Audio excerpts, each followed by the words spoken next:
परमशिवोऽहम्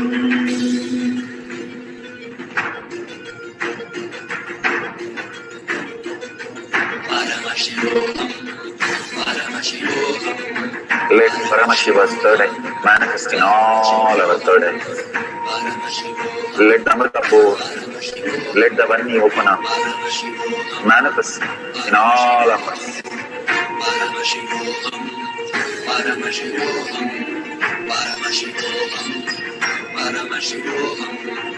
Let Paramashiva overflow, manifest the powers in all our third eyes.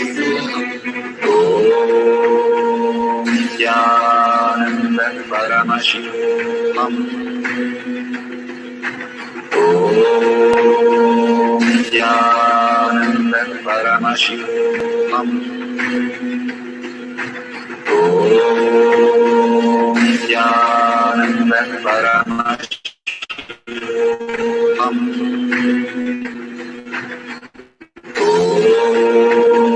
Jnananda Paramashivam. Om Jnananda Paramashivam.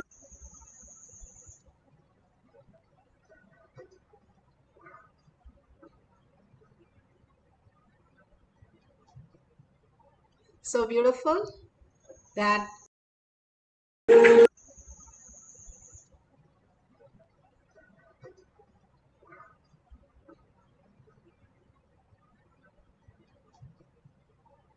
beautiful that whatever Parashakti has revealed herself to you, what you have written down, please authentically verify with your partner, or if you have just done from a Google, a celebrity's home or a VIP's home, you can Google and find out if what you have written is exactly the unique things, features about the home, the number of floors, number of doors. The numbers are much better to get it exact. You can understand that the whole thing will start making it more authentic for you when you understand to measure your power manifestation. If you've got some of them are wrong and some of them are correct,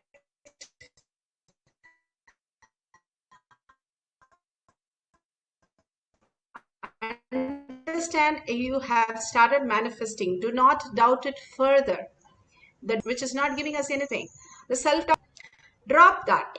Say very clearly, whatever I've got it, I've got half of what I need to get, but that is the consciousness. Do not label it as guessing. Do not label as, oh, it is possible for everybody. It's not. If you work with others and measure all this scientifically, then you can say how it is not. We have done it and we are telling you it is not. Now, again, we are going to have one more cycle and we are going to have another scan of another place. You can choose an office or a celebrity home in Google and you can find out the details and you can see whether it matches exactly. All these beautiful things that Paramashiva is revealing to make you understand you are super consciousness, you are Paramashiva, and you are manifesting each moment, your life itself. You are not bound by the suffering that you think you are facing. Wake up to the reality that you are Paramashiva, manifesting as Parashakti, and seeing this movie on the screen. You are not the movie, you are the screen. That Bhagavan again and again reiterates in us. He says, even if you experience 48 hours that you are screen, you will be enlightened. Understand again and again, whatever happens in your life, it's just a happening. Let it happen. If somebody is throwing a tantrum, something is going way wrong, something is completely chaotic, all that is part of your dream, the leelas. That is played as a leela in your life. Unclutch from that and only do contribute what you need to contribute. It's not untouch and be lazy. Ramnamashi was never even one bit lazy. He never slept. He used to keep his doors open for 24/7 for people to come and experience him. And always he's in the kitchen washing, cutting and cooking. And he gave the best satsangs there. Bhagavan has beautifully said he never was even 1 minute tired, bored or keeping quiet, but always contributing. Go on contributing to the reality that is presenting you what it needs right now. And you will simply see, because you're unclutched and you don't disturb anything with your thoughts, words, actions, you will be flooded with right decisions, right cognitions, and right reality, manifesting great health, great wealth, and great relationships, new ultimate connections. So drop everything else and be who you are. Paramashiva is who you are as Parashakti. Let's start. Sit straight with your head, neck, and spine in a straight line. Start chanting the Mahavakya. Such a beautiful, intense space that Bhagavan is making us experience this. Now all of us can experience such a beautiful oneness space with Paramashiva. Sorry for the technical glitch. You can sit straight and start chanting the Mahavakya again and again for us to experience the ultimate reality. Write down the detail and we can verify at the end.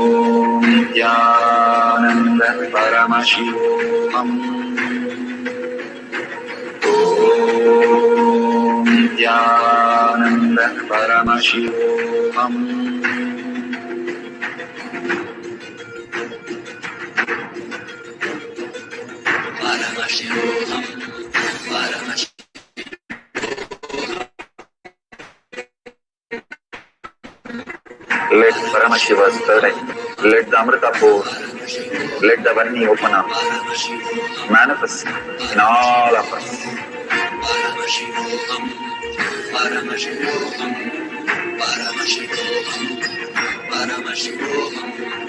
Let Paramashiva overflow, manifest the powers in all our third eyes.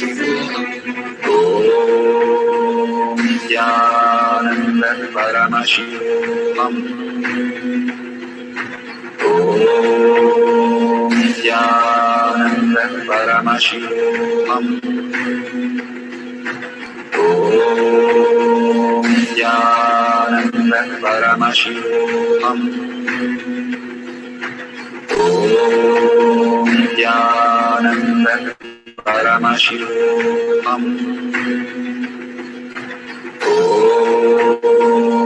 Jnananda Paramashivam. Jnananda Paramashivam.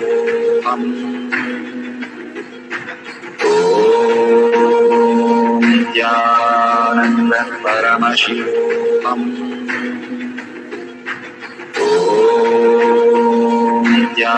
Jnananda Paramashivam.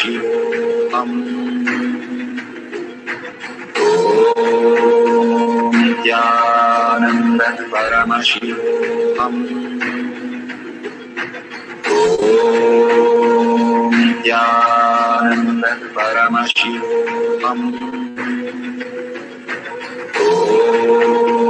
Jnananda Paramashivam. Jnananda Paramashivam.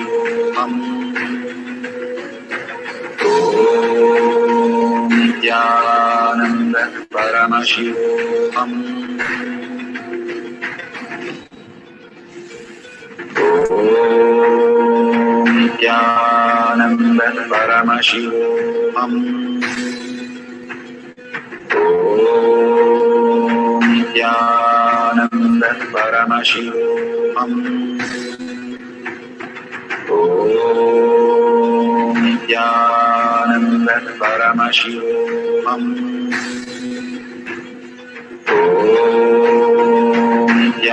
Jnananda Paramashivam.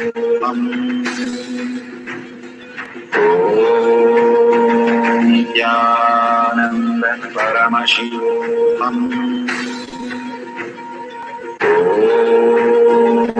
Jnananda Paramashivam.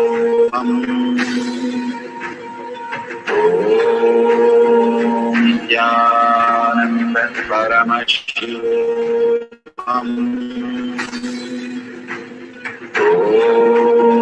Jnananda Paramashivam. Nityananda Paramashivam.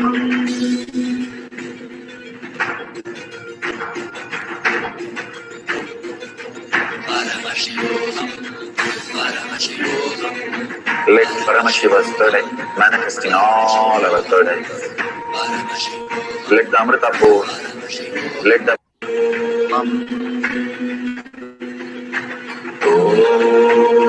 Nityananda Paramashivam. Nityananda Paramashivam. Nityananda Paramashivam. Nityananda Paramashivam. Nityananda Paramashivam.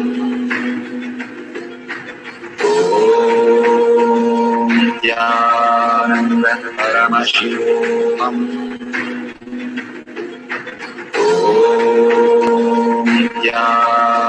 Nityananda Paramashivam.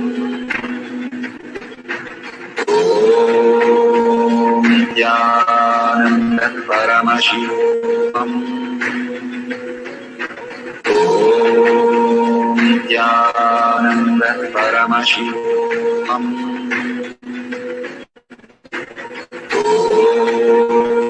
Nityananda Paramashivam.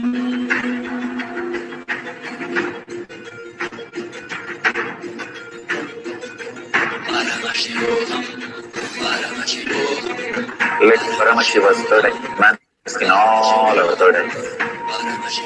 Let the Amrita pour. Let the one open up. Manifest in all of us.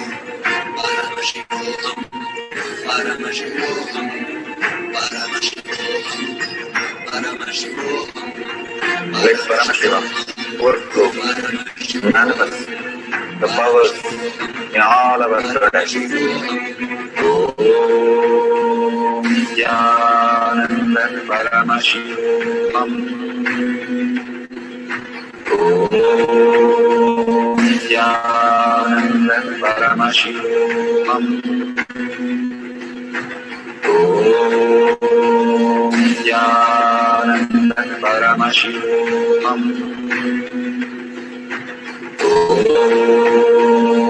Nityananda Paramashivam. Nityananda Paramashivam. Nityananda Paramashivam. Nityananda Paramashivam.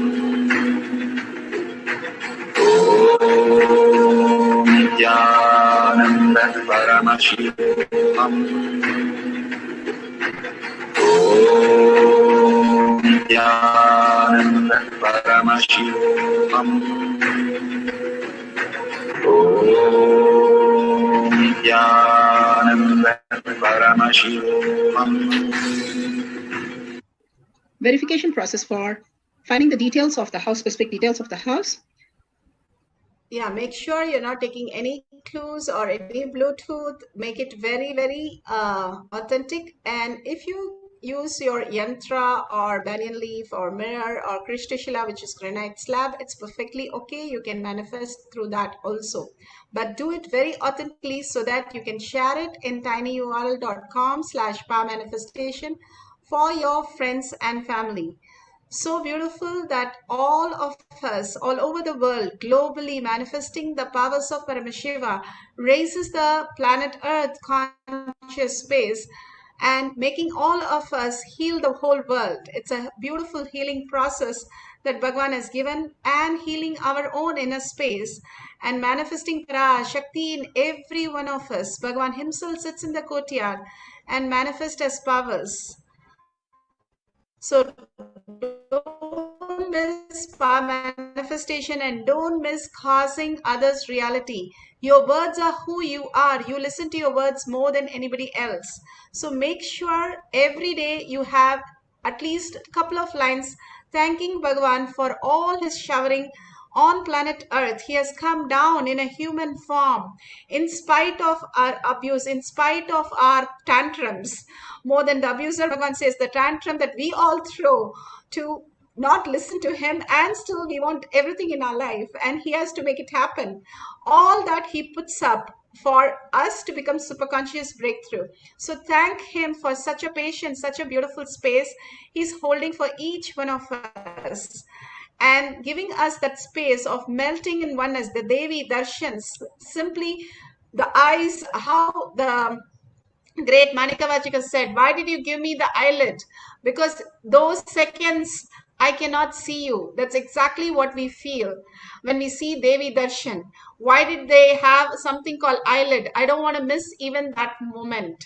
So thank Bhagavan with all that he has showered for you, and ask him to make this as your reality in everything that we do, whether we are having a cup of coffee or a discussion with your boss.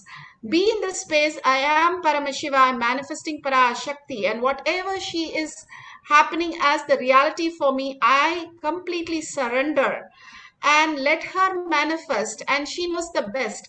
How Bhagavan said, even the worst of worst, he says, if this could have not happened, I would not be doing what I'm doing. So he was ready to go through the worst as like a mosquito bites, because he says, I value Paramashiva's space more than anything, and I will not question him, because I understand he can only do the best and shower the best for me. Hold that very cognition throughout your day and thank Bhagavan to give that path cognition to us as our reality to manifest all these powers. And make sure you drop a coin, like how Hindus in temple, first thing they go into the temple, they see the hundi, they drop a coin, just 1 unit. Whoever you are, drop that $1 to again and again hold that space. I am Paramashiva, I'm manifesting as Parashakti. Hold that space continuously and drop the coin. Whatever we vote for, that is, we buy that product because we vote for that product. Bhagavan beautifully says, you vote for Kailasha inside you, you drop a coin right now. You can see the $ at the end of the YouTube chat, and you can click on it, and it takes only a second or minutes to just give your details to drop 1 unit of your currency, to hold that space. And it takes 2 minutes for you to share that powerful cognition, the pictures that you have taken and the videos if you have done. Please share it and thank Bhagavan for all that in your social media, and share it with your friends and families. Extreme manifestation is extreme causing. Let's get there as soon as possible to experience the highest space of oneness with Paramashiva. With that, thanking Bhagavan, let's end this session with the Purna Mantra. Om Purnamada Purnamidam Purna Purnamudashyate Purnasya Purnamataya Purnameva Vashishyate. Om Shanti Shanti Shanti. Hari Om Tat Sat Sarvam Bhagavate Sri Nityananda Parameshiva Paduka Arpanamastu. Om Nityanandam. Thank you so much for participating. Make sure you're there for the next session. And after the satsang or alurvak or darshan, we'll have the power manifestation. Don't miss the power manifestation. It's the prasada that you take back from Bhagavan himself as your own prasadam. And be there to experience that. Thank you, Nityanandam.